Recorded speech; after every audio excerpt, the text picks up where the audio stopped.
Good afternoon, everybody. Thanks so much for joining. There's still a few people joining, but we've got some really interesting stuff that I want to cover this afternoon with you. So I'm going to get the session started and crack on with the presentation. So my name is Will McManus. I'm from RAP. I have responsibility for work on tackling food surplus and waste on farm, which this is what the session's about. Hopefully that's what you're expecting. And it's a subject which is great to be working on because there's been a lot of change and industry is really taking the front foot now.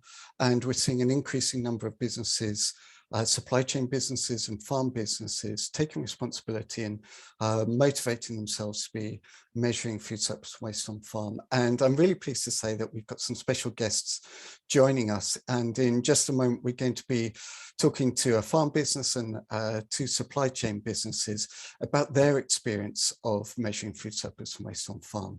And I really hope that that's going to give you a lot of insight to learn from their experience. So I'd love you to be thinking about your own context, your own business, the businesses that you work with, and to be thinking about how measuring food surplus and waste on farm might work for you in your context. And to help with that, to help you get the most of this and help everybody get the most of this, please do ask us questions. So we've got the Q&A function for this session, and you're very welcome to be asking questions for me or our panelists throughout this session. We won't be asking them on answering them on a rolling basis. We've got a part of the session after each of our guests has spoken. We will come around to your questions and we'll tackle them then. So please use the Q&A function throughout the meeting to put your questions in there so you and everybody else can get the most from this. So just before we start, a little bit of housekeeping. We are recording the session, and Chloe, I wonder if you could just confirm that we have started. Oh, I can see the little red dot. So yeah, the session is already being recorded, so please bear that in mind. And also, and as normal, we are of course hosting this session under the Chatham House rule and in complete compliance with competition law. So we'll be keeping a lookout for that. We obviously don't want to go anywhere near infringing competition law.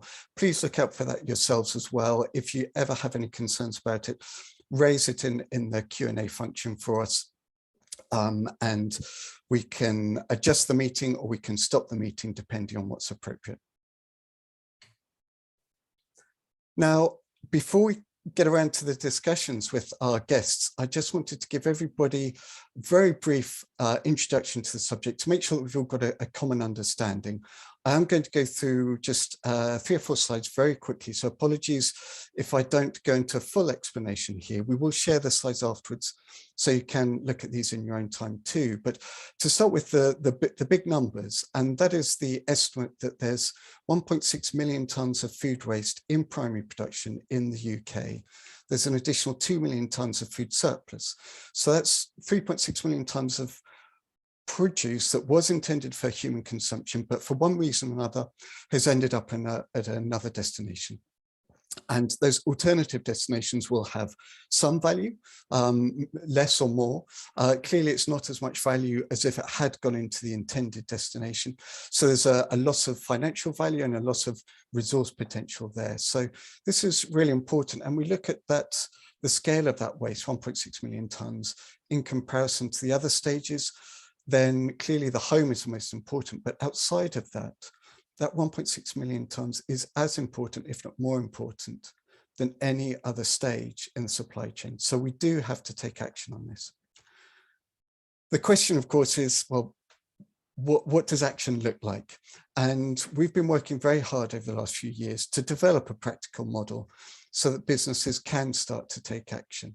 And that's what we're going to look at in a moment with our guests. But to explain a little bit of the history of how we've got to that position, we've done a lot of work, and I'm extremely grateful to, particularly to the Courtauld signatories who've provided us with the energy, the motivation, the insight and experience to be developing this. Without the Courtauld signatories, we would not have been able to do this, and wider industry. So there are other businesses who've contributed to this too.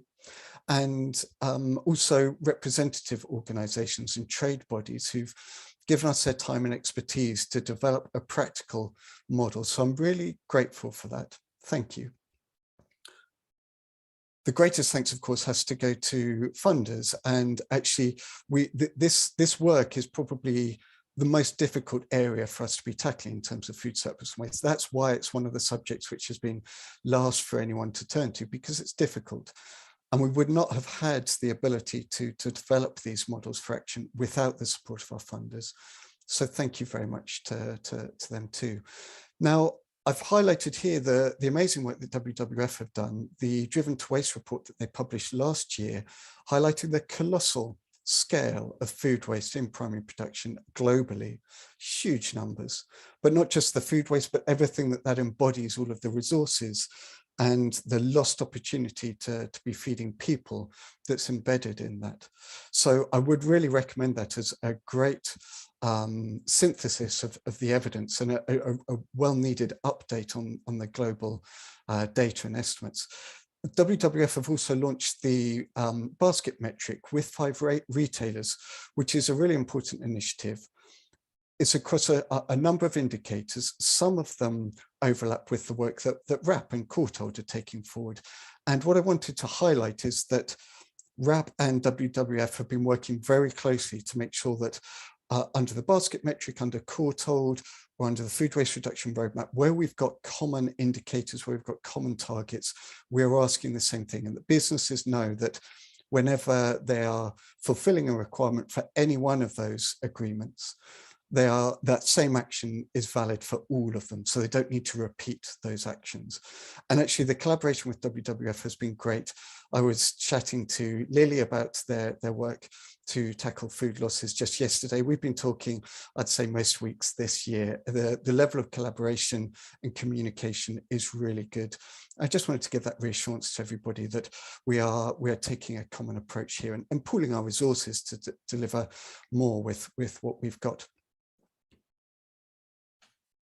So turning now to what does this practical model look like? And it's all embodied in this farm advisor guidance, and it's more than just a guidance document. There's several resources there, but that was built off of 2 years of pilots. We were working with 9 sectors, delivering projects to work out how can we support farmers and growers to be measuring food surplus and waste on farm and understanding whether it represents an opportunity for them. That's starting from the premise of thinking, well, farmers and growers are often smaller businesses where their capacity is limited, and it's unlikely that if RAP just came along and gave them a guidance document, a template, and said, great, please can you get on with this and let us know once you've got the answers, that is very unlikely to be effective. So we have been looking through these pilot projects at an alternative approach of saying, well, what does it look like to support farm businesses to generate that data, to go through a measurement project? And we've developed a lot of detail. We designed an idea, a concept of how we do that. Through the project, we refined it, and we've now written it up into this guidance. We're now rolling it out as well. So this is practical, this is being implemented, but there's a number of things that we learned, a lot of detail in it. But the key things here that I've captured, just a couple of things, is that although we started with the premise that we wanted to go to farm businesses on their terms, thinking about a bottom-up approach, what would this look like from their perspective? What would be useful for them? It actually morphed into something where we found that the projects that were most successful were the supply chain businesses were also involved. And that was because the supply chain businesses were giving the primary producers the reassurance that this was an important subject, that it was worth prioritizing, that there was potential opportunity in it. And of course, those businesses also have established relationships and networks and ways of working, which actually makes these projects run much more smoothly. The second key thing that we learned is that measuring as a group is really important. If a single farmer is able to measure food waste on their farm, that is amazing, actually. There aren't that many farms that have done it. And if a single farm does that, that is amazing. And I'll be really grateful to any farm that's doing that. But if you can do it as a group, the power of the data that's generated is much more powerful.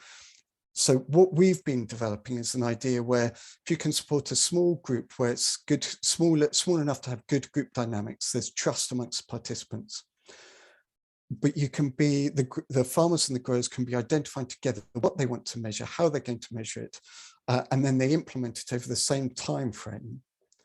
We've then got comparative data at the end, and that is so important because one grower can then look at the data that they've got in comparison with the data that another grower has got and just understand the differences. And it's very common that there are differences. To then think, well, what is causing that? To then think, do I want to do anything different? And that is the power of this, getting to that point where a business is going, why is there a difference? And would I like to do something different? The third and final point here, which is key, is that external support is required to help farmers and growers to deliver the measurement. There are exceptions, but it's very unlikely that a farm business is going to be able to deliver the measurement that under their own steam, even with the best will in the world. So the question then is, where does that support come from? And supply chain businesses, they're definitely not awash with spare capacity, but it seems like the most likely place to go if we are going to find that someone that can support these businesses to be upskilling them and be working with farmers and growers in this group measurement project. And I say that because the supply chain businesses have already been working on food waste. They know that it's important and they've also seen the rewards, but they're also thinking that the farm is one of the areas where that has been scrutinized less in general. There are definitely exceptions there as well. And this presents another opportunity to be reducing waste, to look at it, performance improvements and finding efficiencies. So what we're doing is focusing on those supply chain businesses that do want to be exploring this and working through a joint project with them so that they can see what the measurement approach is like. They get learning through doing. They get the benefit of everything that we've learned through the pilots, through these projects that we're delivering now. And of course, they get the data at the end. And hopefully that data reveals these opportunities and provides motivation to be continuing with this in the future. So that is what we're focused on now, working with supply chain businesses to increase capacity so that businesses can be helping themselves through this process. And that's why I'm really pleased that we've got 3 guests with us from the projects that we've been running this year, actually, to be upskilling the supply chain and be working with farmers and growers.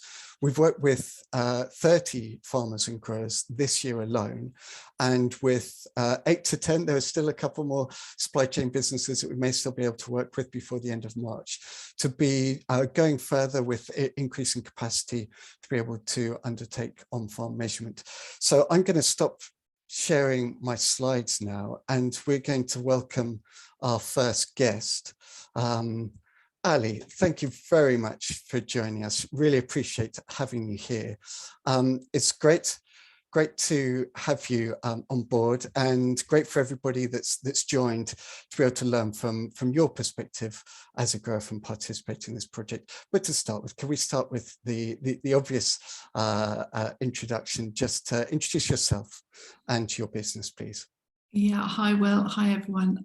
So Ali Kappa, I farm on the Herefordshire Worcestershire border, arguably one of the most beautiful farms in the country, looking at the Malvern Hills, and we farm apples and hops, and we farm Gala, Red Windsor, Junami, Sunburst, and until quite recently Braeburn. So quite a lot of different apple varieties that are all aimed at the retailer. And our supply chain is Y-Fruit in Ledbury as a cooperative and producer organisation, and through Y-Fruit we then supply into retail. Brilliant, Ali, thank you very much. So you were involved, as I say, in one of the projects that we've been working with over the last 12 months, and you're working with a small group of growers focused on the apple production. And from talking to you before, I know that you had a really clear rationale as to why you wanted to get involved. And I feel like that's a great place to start with for everyone that's listening. Would you mind explaining what your rationale for participation was? Yeah, absolutely. I mean, I think fundamentally, farmers and growers hate waste. we are predicated on, well, farmers and growers are predicated on yield. We want to produce as much as possible, as kindly to the environment as possible, and that's really important for us, because if we haven't got pollinators, we don't have a crop. So looking after our local environment is really, really important. However, it is all about producing as much as possible with as little as possible from as least land and with as few inputs.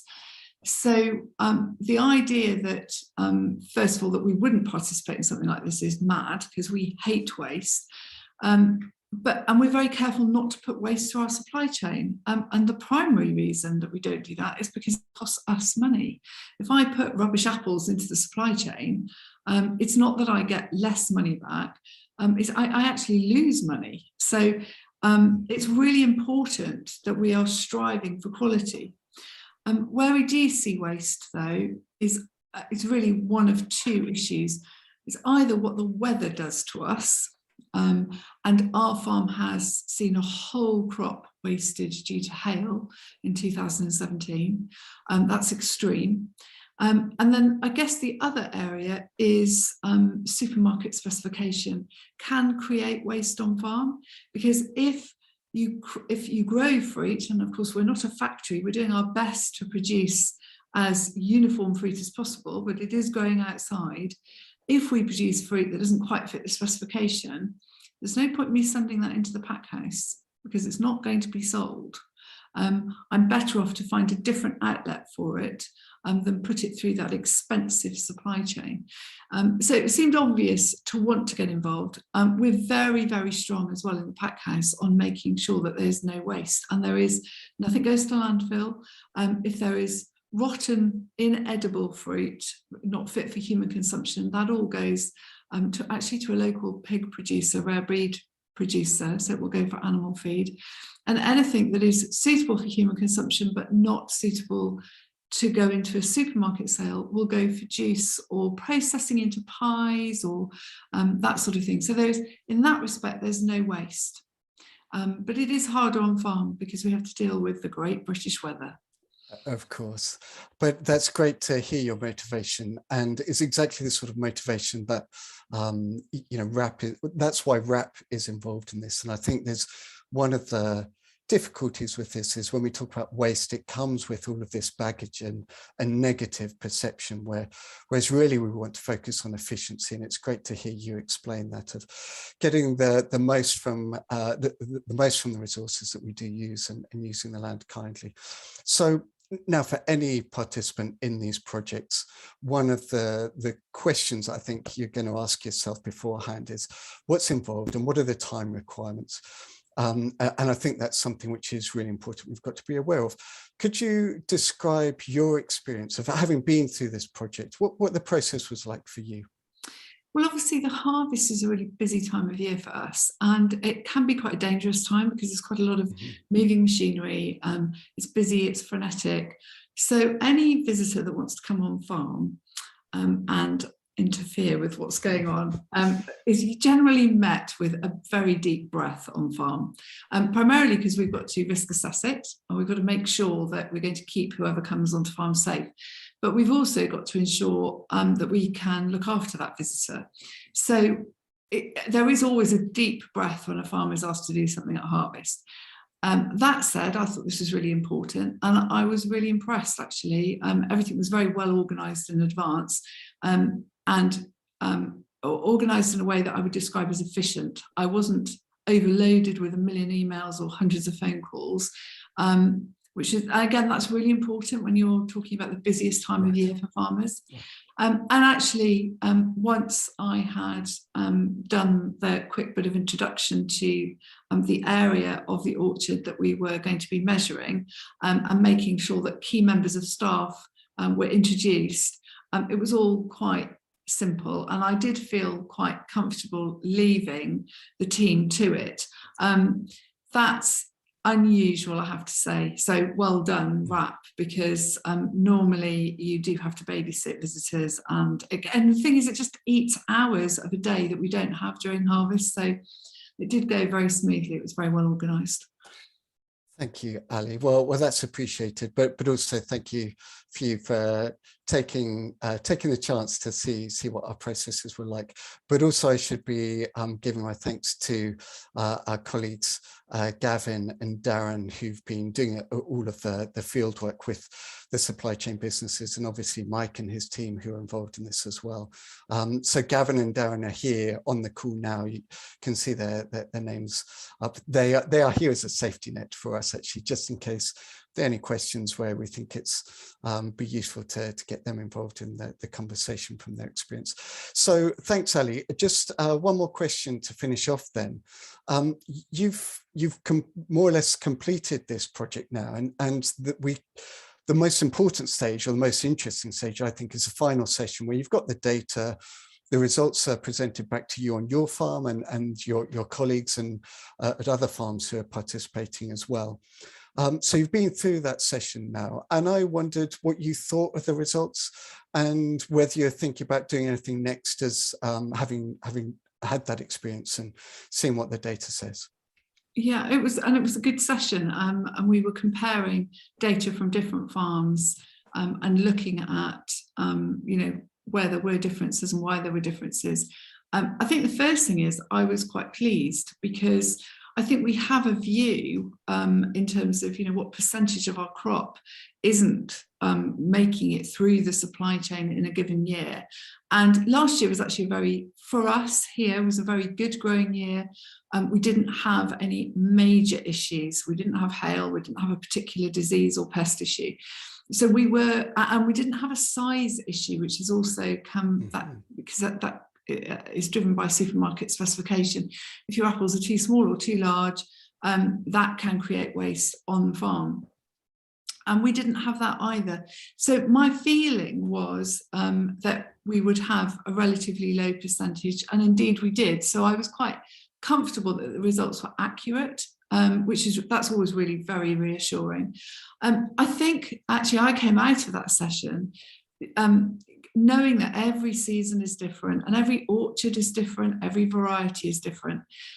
To really learn, we need to do just much more of this. And of course, that's a funding issue because there's got to be the time and the resource to actually do the measurements that are required to see what's left behind. So I suppose that would be my desire. So if there are any funders out there thinking that they would like to spend some money in this direction, that would be well spent. I think also, I just would like to just add, because I didn't say it earlier, even the fruit that we leave behind, we don't really feel that it is true waste in the sense that actually we feed the birds in the winter. And I think that's often overlooked. And whilst as a business person, I don't want to leave anything behind, I want to make money on every piece of fruit we produce. When we do have to leave it behind, when you have orchards full of field fairs at this time of year, it actually is really lovely because again, we are supporting our local biodiversity and environment. So I'm trying to turn a negative into a positive, but I think, Will, for me, the results session was excellent. I'd just like to do more measurement. Brilliant, and a very, very good point as well. Our agricultural production is reliant on the natural and ecosystems that support it. So, yeah, is there anything which is actually true waste? I think you make a very good point. So, Ali, thanks very much. We're going to move on to our next guest, Mike. Please don't go away. We'll come back for the question and answer. But Mike, could you come into the conversation now, please? Hello. Yes. Good afternoon, all. Thanks, Mike. So, well, let's just start with that same question. Could you introduce yourself and your business, please? Yes, of course. I'm a technical manager for Total WorldFresh, part of the Dole PLC group. And I've been working with Dole, formerly Total, for since 2009, working on various categories, but now my hat is with top fruit, apples and pears. Great. Mike, first of all, thank you to you for participating in the project as well. You were involved in the same project with the group of apple growers that Ali was involved with. And I think for any of these projects, particularly at the outset, but it goes throughout, including when we look at the results, there are so many variables that can drive losses and waste on farm. And I wondered whether, well, I'm guessing it probably was a challenge in this project as well, if you wouldn't mind confirming that, but also to think about how when you go into a project, it can be quite daunting. So how did you handle that for this project? Yes, we came across a number of variables and drivers. I mean, that could be anything from obviously weather inputs, locality, orchard orientation, age of the trees, age of the rootstocks, how it's harvested, methods of harvesting, colour as well, and clone, and variety. So after sort of initial discussions with the RAP team and Darren, we decided that we would target as many growers that had picked in one particular manner, and that methodology was brought across the whole project. So that allowed us to sort of measure from the same perspective, all growers, in a uniform and constant manner, where obviously where we could, and in the same point in the season, and that allowed us to cover a window of opportunity in terms of the variety that we chose, and that was sort of 3 weeks to 4 weeks at the end of last year. And yes, the methodology was most important, and that took some decision making in terms of how we would cover the best scenario in terms of the very great multitude of variables that we had at our disposal that we needed to sort of counteract. And I think my perspective on this is also that this first measurement, it's often about getting to understand which are the variables which seem to drive the results most. And then it's maybe the potential for a subsequent project, follow-up measurement exercise where you're controlling a bit more for specific variables. So yeah, okay. Well, that's great to hear about your experience, Mike. Thank you. I wanted to ask a little bit more, maybe similar to the question I asked Ali, because I think this question about process and time requirements is really important. From the supply chain business perspective, how did the process work? And obviously we're aiming to work with you so that you're learning and upskilling yourself and your team. How did you find that? What was it like from your perspective?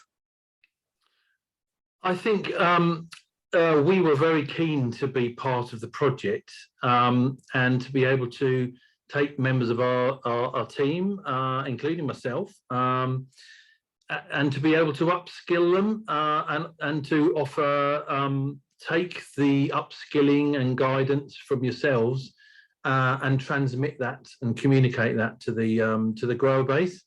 And I think the process where we got the upskilling communication going between Darren and the team, and then taking that out into the field was very important. And I think we had to go through various processes in the guidance and upskilling in terms of which growers we felt were willing to partake, obviously, Ali fortunately being one of them, and then obviously talking about how we would measure and how we would put together the methodology to be able to measure. Obviously resource was a factor. The team was small, but we also had quite a large geographical spread of growers in various parts of the country. So with the geographical and the resource available, that meant that we had to fine-tune the methodology, and to be able to fit the timings of harvest or close to harvest as possible, and get the team. It was normally at least one, if not two people, to get onto the orchards at the grower in the destined location, and then pursue the methodology and data collection and analysing the fruit that was wasted ultimately. Okay, and I mean, just for everyone else's benefit, the upskilling, it's I have an image in my mind of someone at the front of a classroom sort of giving people this is learning through doing. So it's just you and Darren or Gavin sitting down saying, right, well, how are we going to measure? What does the process look like when you actually there, undertake it, and then look at the data and the analysis. So it's very much learning through doing. It's an informal approach. This is not someone giving a lesson. But Mike, just briefly, if you won't mind, one of the important things is this word waste, and it's not always that helpful, but I think from a grower's perspective, you could equate this to think about utilization. So I wondered if you just had any quick thoughts on how important is it to be focusing on utilization, and whether this project has helped with that. Yes, I think it has. Obviously, we want and RAP want to work with the growers to look at. We obviously know there are pressures on margins, and we need to make sure that there are sufficient efficiencies going on at ground level, if you like, at farm level, to be able to utilize as much of the crop as possible, and to pick the crop in the most efficient manner, and ultimately to get as much Class 1 product picked and utilised, and to sell to supermarket, obviously retail. So I think it was important that that it gave us and the growers, I think, a focus on the quality. So the quality that was coming off being harvested, and obviously maybe the quality of fruit that's left behind that may well have been otherwise utilised to some degree. So I think the outputs from it, and I would say some of the learnings would be that we can take that learnings onto a grower focus group, which we could use to sort of focus on the quality and the waste perspective. Mm-hmm. And I think that grower group is something that we can look at in the future, certainly in the near future, I would hope. Oh, wow. And I think that type of grower group with retail input as well would allow us to create a quality improvement plan, if you like. Yeah, brilliant. With the growers and with the products, varieties, whatever that variety might be, and it allows the growers to sort of look at the quality and measure waste and improve waste and the efficiency. That's amazing to hear, and I wouldn't like to claim that this project or the RAP's involvement can take full credit for that, but maybe if we could claim a small part of the credit, I think that would be a huge result. So Mike, thanks so much. Apologies for skipping on, just keep an eye on the time, and I'd love to get on to our third speaker, Jenna, who's been sat patiently waiting for us. Jenna, thanks so much for joining. Would you mind as well just introducing yourself and your business for everyone listening, please? Of course, Will. Hi, everyone. I'm Jenna Harmon. I'm a fields person for Stonegate Farmers. We're one of the largest egg packers in the UK. We're packing free-range and organic eggs for the supermarkets. And we have some of our own brands as well, the most prominent being Clarence Court. Jenna, thanks so much. So it's really interesting for me that Stonegate was involved in this project, because typically food surplus waste on farm, it's associated with fruit and veg. So to have yourselves an egg production represented and interested was just really interesting and great to see the breadth of appeal. But I wondered, before we get into the project itself, if you could just explain for us why tackling food surplus and waste is important for Stonegate to start with. Yeah, of course. Sustainable and ethical production is really, really important to Stonegate, and we're part of various projects in that sort of arena. But I think the environmental credentials of livestock farming and animal food production are under scrutiny, aren't they? So it's important to look at sustainability. And of course, we all have the ultimate goal of net zero eventually. So we're involved in various things. We're carbon footprinting all of the farms, 190 farms that supply us at the moment. We're the first to launch a carbon neutral egg brand.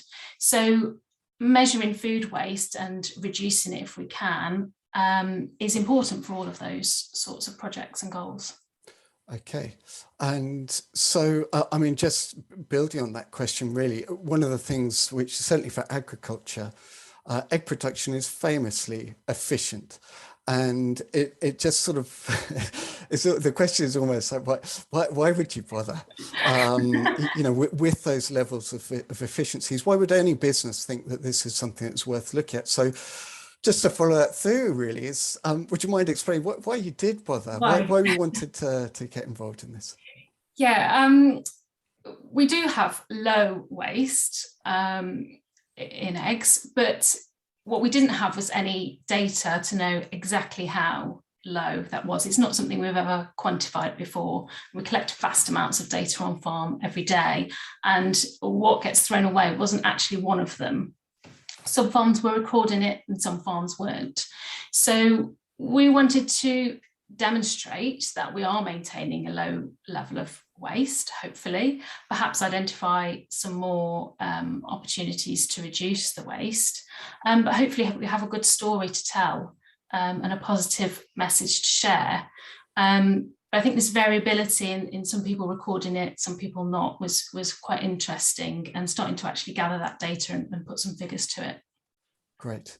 I think that's such an important message, that this is not just for sectors that are typically seen as having, you know, higher losses on farm, that this is something that for anybody it's worth checking out and getting the data and getting the story straight, and still seeing if there are opportunities. So now we started this project, I think it was early last summer, and we're just finishing it off with you at the moment. So the time commitment is not insignificant. Clearly a business has got to put some effort and priority into this. Could you explain for everyone that's listening, just how has the process been for you? How did you find it? So after our initial meeting with RAP, the process was set out in advance to us of what we would be doing and what time commitment was required from us at Stonegate, what time commitment we would have from RAP, and how the process would work. So that was really helpful, that it was set out in a document in advance. We knew exactly what was required of us. It's been some time on farm chatting to producers for a few days. You know, we picked a selection of farms, leaving them. We agreed a methodology to record the data, I suppose, and then left them for a couple of months to start recording the data in the way that we discussed. And now we're just sort of collecting that in, and we will have our final meeting in due course. Okay, and I was chatting to Gavin, who's been working with you on this project this morning, and there's certainly, I'd love to know how you and the producers have been involved, respond to it, but there's some insight there which was really piquing my interest. Just to, yeah, I'd love to, I can't wait until you get that reaction from the producers to see whether there's opportunity in it. So Jenna, that's brilliant. Thank you so much. With just 5 minutes left, I'd love to turn to some questions, and we've got one that's come in here and just trying, I think this question is coming from the perspective of sharing ideas and, you know, trying to do the right thing and just collaborating across the sector. So Andy's question is, in terms of the final pick that is left on the tree, and I think, I mean, yesterday when Andy was talking, he was talking about the third pick, and I imagine it's probably a similar idea, which is generally not going to go to retail sales. So in terms of that final pick that's left on the tree, what could you do with this in the future? Understand picking comes at a cost, but could you consider picking for redistribution if it was managed and cost covered? So I don't think Andy's assuming the answer to that question. I think he'd love to hear your responses. Ali and Mike, Ali, could I start with you? I'm going to give a grower's response to that. Yeah. And actually, we've moved to varieties now where there's no third pick. And in fact, we are seeking varieties where there's no second pick. It's a go-in strip pick. And what makes growers have to wait for a second and a third pick is usually colour. And certainly on the main varieties now, there's new clones coming through, better and better clones every year. Of course, it means we've got to reinvest in replanting. But certainly on the Gala clones that Richard and I are looking at the moment, those will be single pick Gala varieties. So that's the first answer. Yeah. To answer the question more directly though, if there is fruit left in the orchard, doesn't matter, does it? First pick, second pick, third pick. Would we consider it being redistributed? So if it's a significant volume, what we would do on this farm and what I would encourage our cooperative farms to do is pick that for juice. Pick it straight into containers that can go straight off the farm, not go into expensive storage, not go through a grading system because all that adds cost, and just go straight off the farm and straight for a juice sale or indeed a processing sale. If it's bits and pieces, it's hard. Labour's really expensive. It's not only is it expensive, we can't get the pickers now. We don't have the labour. So, and then the next question, I can hear Andy asking it, is, so could volunteers come in? And the answer is, that's hard too. Because if the apples are picked in the wrong way, you take the wood off the tree, you take wood with you, you take next year's crop with you if it's not picked correctly. And Gala is a good example of an apple that's actually quite hard to pick because you have to push the apple back into the tree and twist it to take it off. It isn't, you don't pick it like that. If you pick it like that, you take half the branch with you. So volunteers are hard as well. There's health and safety, there's risk assessments. It's really quite complicated. So, you know, we do everything we can to minimise waste.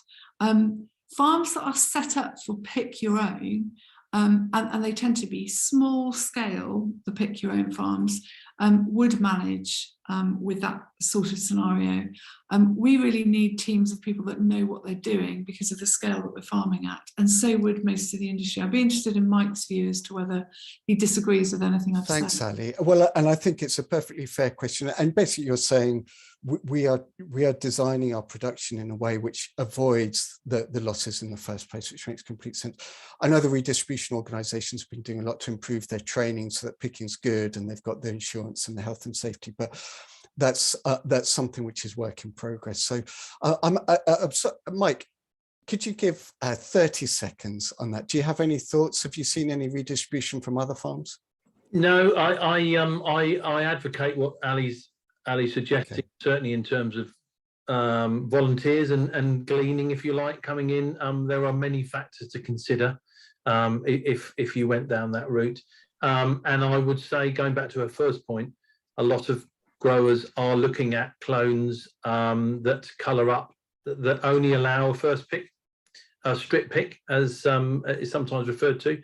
So a strip pick is good in terms of efficiencies and getting the crop off at the right time in the required window. So I would go along with what Ali's saying, but certainly in terms of total, we would always look at surplus, surplus fruit going somewhere, but obviously the growers need to maximise where that goes to. Mike, thank you. I'm going to hurry us along. I think we've got time for one last quick question. And a question that's come here. someone supporting the idea of linking farmers processes and linking farmers with processes and food service and retail businesses. So I suppose more of a networking response when there are there's potential surplus. So the question is, do you see this as an opportunity to talk not just about waste, but educate up to show the costs and value of sustainable production? In short, a way to move value back down the supply chain to farmers. Does anyone have any? So I'm just trying to process that question. It's okay, I'll give it a go, Will. Go on, thanks, Ali. I think one of the difficulties here, and again, it comes back to, we're predicated to produce great fruit, high volumes of fantastic fruit that will go into a class 1 supply chain, because actually, frankly, that's the only place where there is any profit for the grower. I can send fruit for juice, but every bin of juice I send from this farm, I might as well put lots of banknotes on the top, because it's cost me a lot of money. That's losing money. There's no profit to be made in growing fruit for juice. So the food service piece, the processing piece, the how do we square this, and how do we integrate that? Actually, it's quite complicated, because if you've got growers who are focused on class 1 retail, it's by exception that we tend to need those other sales, which means that we come and go. And that makes creating the relationships, creating the networks quite difficult. To give you the best example I can, the year that we were hailed, it was catastrophic. We had a 5-minute hailstorm on the 23rd of August. It was just before we were due to pick. Red Windsor was the ripest, and it was literally smashed to pieces. We couldn't really send it anywhere apart from an immediate juice sale, because the skin was broken. So that we literally had hours to get that away. The other varieties, the skin was damaged, but the skin wasn't pierced. So we did have time to get that away, but it was a distress sale. Luckily, we were insured, otherwise I don't think I'd be sitting here talking about apples, because actually that would have finished our business. But it was a distress sale, and it often is a distress sale, which makes it, whilst you have the networks, it makes it quite difficult, because, of course, we're not actually going to be able to provide those organisations with supply on an ongoing basis. And that means it's quite hard to manage the relationships. I can see Mike's nodding away. Well, and just I'm going to have to interrupt, but I think, Ali, you've done a great job of explaining the really difficult situation, the economic reality of the position you're in, and the work that everyone needs to be doing to understand this challenge more, see if there are any entrepreneurs out there that can handle these supplies which come and go, and work on your terms. But it's a very difficult situation. It's a situation we need to put more effort in to understand and support more. Other questions are coming. Well, actually, there are more comments, and it's just thanks. And I'd like to echo that. So Jenna, Mike, Ali, thank you so much for being involved today. It's been really great to share your experience, your insight with everyone that's on the call. Also to mention Gavin and Darren, who are here as well, that the work that they've done to support these projects has been amazing. So huge thank you to Darren and you, Gavin, as well. Thank you very much. Thank you very much to everyone that's joined as well. I will be sharing out, sending out the slides to everyone that's registered for this event. And in there, I'll include my email address. And if anyone is thinking about how they can do something similar to what Ali, Mike and Jenna have done, if they'd like to think about what on-farm measurement looks like for your business or for the businesses that you work with, please drop me a line. My email address will be on the slides. And I'd love to talk over with you the resources we've got and share any insight and support that we can. So please do get in touch. And again, to our speakers, Jenna, Mike, Ali, thank you so much. Thank you, everybody. We're going to leave it there. Thank you.